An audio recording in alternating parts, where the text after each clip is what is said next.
you put this program, I think this program is the top priority program of the agency?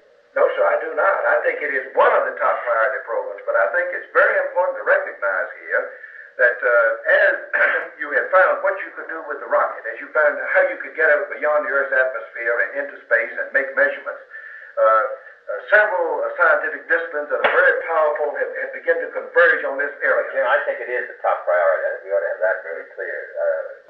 Some of these other programs can slip 6 months or 9 months and nothing particularly is going to happen.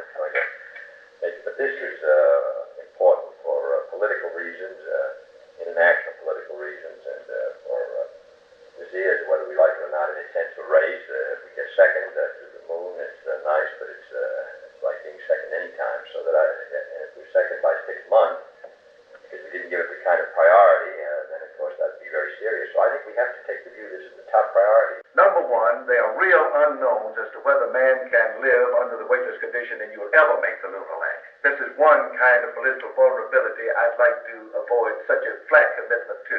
I agree that we're interested in, but we can wait 6 months. But you have to use that information to think you're saying, yeah, but only when that information directly applies to the program. Jim, I think we got to have that.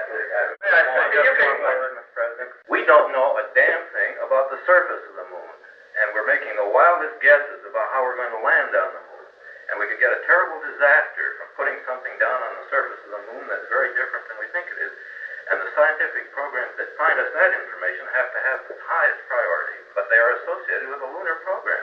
The scientific programs that aren't associated with the lunar program can have any priority we please to give them. Now, the other thing is, I would certainly not favor spending $6 to $7 billion to find out about space. Why are we spending $7 million in getting fresh water from salt water when we're spending $7 billion to find out about space? But so obviously you wouldn't put it on that priority except for the defense implications. And the second point is the fact that the Soviet Union has made this a test of the system. So that's why we're doing it. So I think we've got to take the view that this is the key program, and the rest of it, we can find out about it, but there's a lot of things we want to find out about. But you see, when you talk about this, it's very hard to draw a line between what I think everything that we do ought to really be tied in to getting onto the moon and ahead of the Russians. Why can't it be tied to preeminence in space, which are your own words? Because, by God, we've been telling everybody we're preeminent in space. For 5 years, nobody believes it because they have the booster and the satellite. But I do think we ought to get it, really clear that the policy ought to be that this is the top priority program of the agency and one of the two, except for defense, the top priority of the United States government. I think that's the position we ought to take. Now, this may not change anything about that schedule, but at least we ought to be clear.